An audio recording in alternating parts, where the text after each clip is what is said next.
today we have Kelly Kitley with us.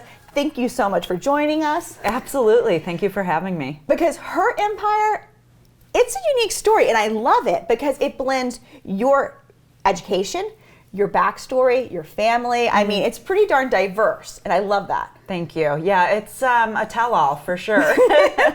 So tell us a little bit about your backstory. Sure. So I actually grew up not far from where we're located in Wrigleyville right now, a couple miles south of here above my parents' bar as the oldest of 5. So that's the beginning. That's a pretty interesting start, right?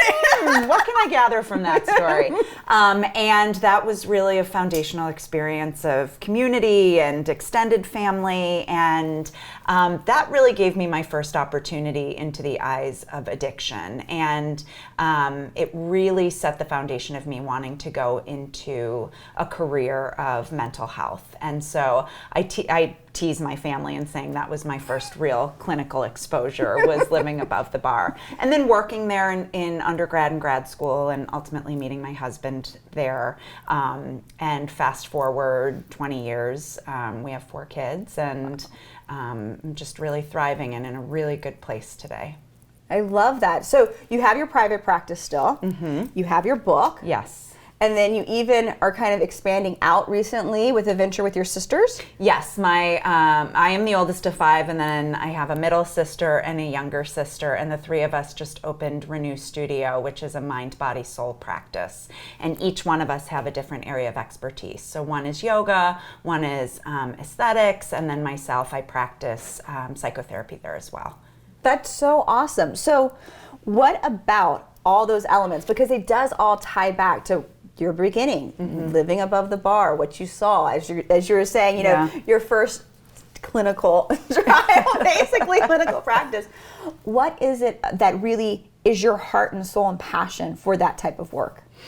I have overcome extreme amount of adversity, from childhood sexual abuse to being assaulted on the streets of Chicago, only a few blocks from here, and being in my own psychotherapy in recovering from an eating disorder. And so it was through my own experience and my own adversity that really ignited that passion. And being in such a low place, I have the chills, and coming through on the other side and wanting to give back and provide hope for people and letting them know that we can heal, and the way that we heal is together.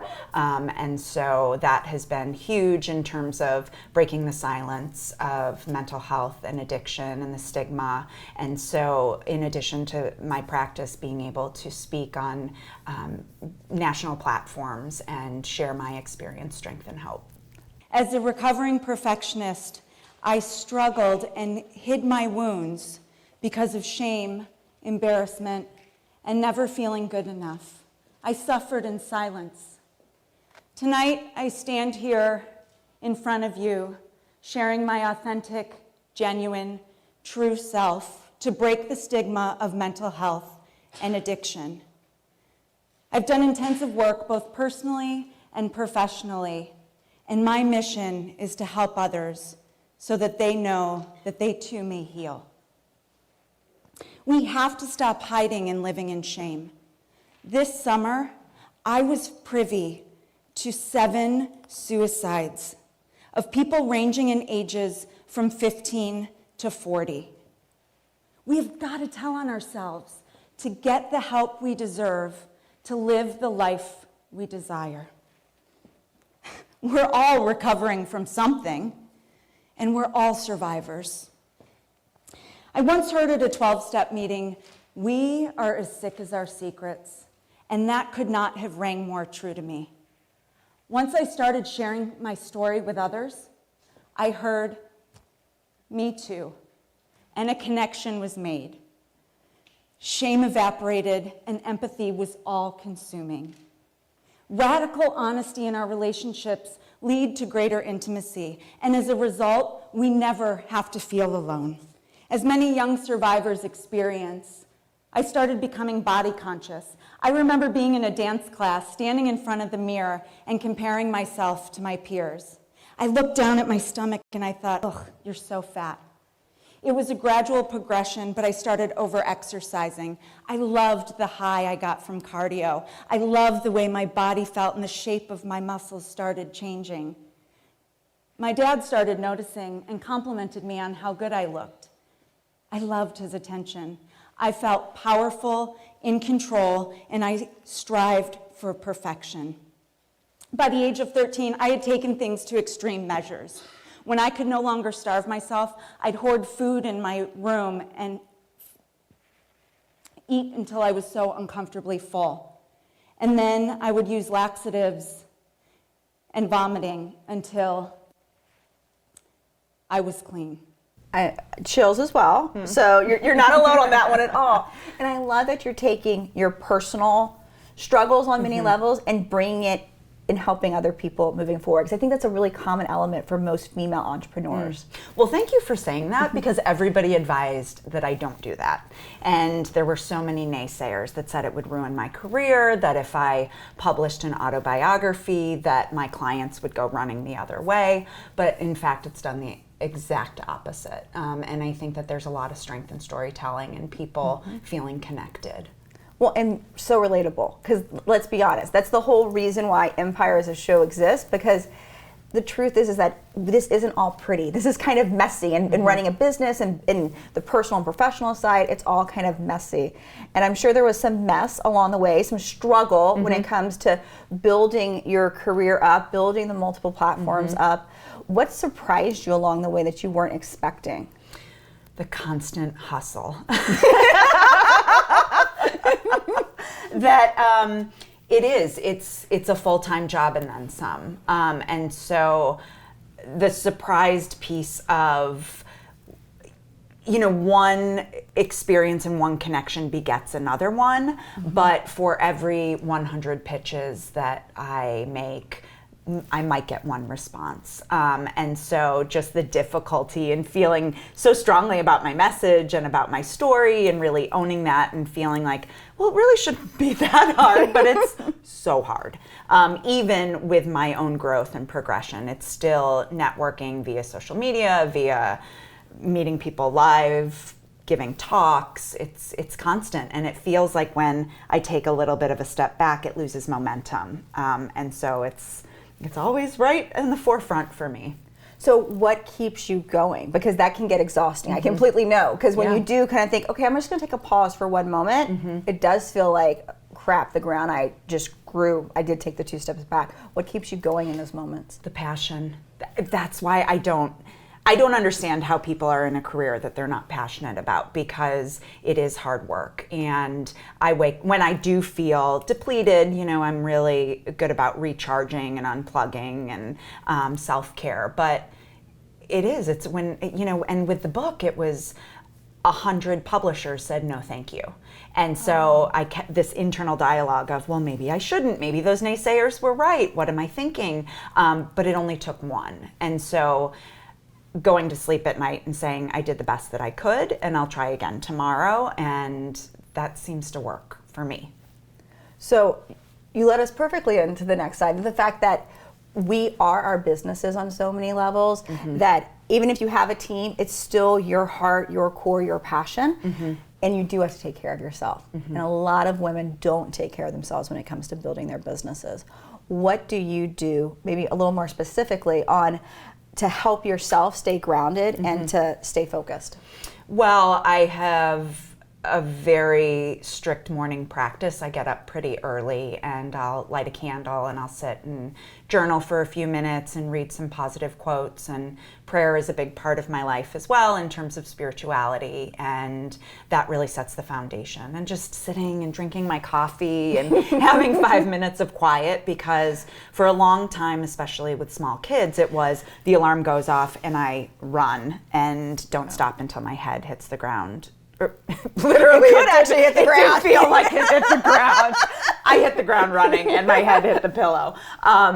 And I recognized that didn't work so well, which is what resulted in some of my own later in life postpartum anxiety and substance abuse and things of that nature. So I learned the hard way that I needed to take care of myself first. Well, I think most women, that's the only way we stubbornly learn to taking care of ourselves. We'll take care of others, but to take care of ourselves, we have to learn the hard way on that lesson. What other, growing your business, and especially because you had so many naysayers, very seemingly open to tell you, don't do this. They clearly weren't mincing words. What personal development did you have to go through so that you could stand up and stand strong for your message?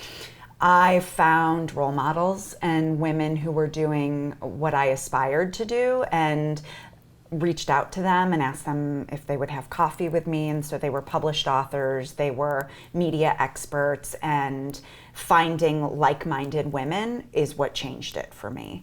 And I recognized once I kind of cleaned house and got rid of the negativity, the doors just swung wide open. And that is something that I think is really important. Isn't that amazing? Like, it seems so simple. Just get negative people and negative situations out of your life. But we don't do it. But it does really kind of become that catalyst. And let me ask you a question about the asking for help, asking for mentors, because so women are scared to do it because they don't want to be told no. Right. Like, what if someone says no? Right. In the end, I'm sure, did anyone tell you no along the way? So many people? Because they're busy too, right? Yeah. I mean, I think it was well intended, but the people who said yes to you, was it like, how was that relationship for you? Because I don't think a lot of women ask, because I'm like, I don't want to be the needy woman. I don't want to be that woman taking from somebody else. We have all that social story stuff in our head. well, what I recognized was the women that I connected with got something out of mentoring me as well. I think it helped them to show up better and different and connect, because it's both ways. And so I know that women who strongly believe in building other women up will carve out time and then give back because another woman paved the way for them. And so I think it's very cyclical, which is why I also believe in giving back to other women who are looking towards me to say, how did you do it? And giving them all the information, because so much of it was self-taught. So how does that feel now? Now you're becoming the mentor. Now people are looking at you in the same way you looked at these people. How does that feel on a personal level? Well, it's a huge responsibility. So I try to stay very real and authentic.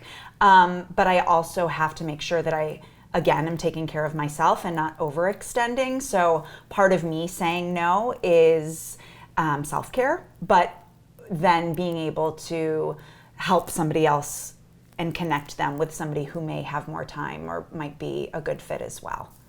How do you know when to say no? Like for you, like if someone says, can you help me with, how do you know? What is your personal check for you to know if you should say yes or no? My gut. I pause. I used to be really impulsive and respond very quickly, and it was yes, yes, yes. And then now it is, I only have 168 hours a week, and how do I manage that? So I love writing it down and saying, like, where do I, and if I commit to this, what do I have to let go of? And so being really mindful and just sitting with it and listening to my gut. And I love that you just brought up letting go. That if we're going to add something, sometimes it's not always addition, that sometimes subtraction is necessary as well. It has to be. Otherwise, we can't be good at our job. So what's your big goal to get your message out there further, to help more people? Where is the big ultimate goal of success for you? So there are two projects that I am putting out into the universe. Okay, let's listen. Let's come on, share with us so we can help. So one is the adaptation of myself, an autobiography of survival, into a series or short film. So I've been pitching that and tirelessly receiving hundreds of no's, but that was the same way with the book. So I know that's part of the process. It needs to be a good fit. So I'm waiting for that good fit to happen and hustling to make it happen. And then my ultimate dream is to be on Super Soul Sunday and have a similar conversation as we are with Oprah. Yes. I think that could totally happen. So for you, is there something in your mind, a very tangible like experience that you're waiting for, like the right numbers in the bank or the right person on your calendar to know, okay, Kelley, you did it. Like that's your mark that you know you did it. Do you have something like that that is your check mark for yourself? I don't, and I think that would stagnate me a little bit because it's a feeling for me, and it's not a number. I mean, I'd love to get to a place that, you know, my husband's an actor, and when he's working, it's great. But when there are droughts, there are major droughts. And so I am the primary financial provider in our household. And so it would be nice to get to a place to say, okay, there's flow financially. Yeah. And I think that's a like back of my mind marker. I for understand success. that one. Yeah. I think a lot of women, we don't have those black and white markers. It is that gut instinct of, did we make it? And I'm never going to stop. You know, when we talk about retirement, it's like, well, what would I do? You know, Keep doing it, but for free. To get to a place where I can do that. Yeah. Right. So I think, and my husband shares that passion too, because he's an actor, that when you're doing what you love, you want to be working. You're not looking to retire, because it's a love and it's a passion. And it's part of who you are. It's almost built into your DNA. For sure. I love that. Well, thank you so much for sharing your story with us. We totally appreciate that. Everybody, if you want more information about Kelley, you can check out her book. You can check out her Instagram feed. All the details are on the video on the site. And more importantly, we will see you guys here next week for another episode of EmpiHER TV.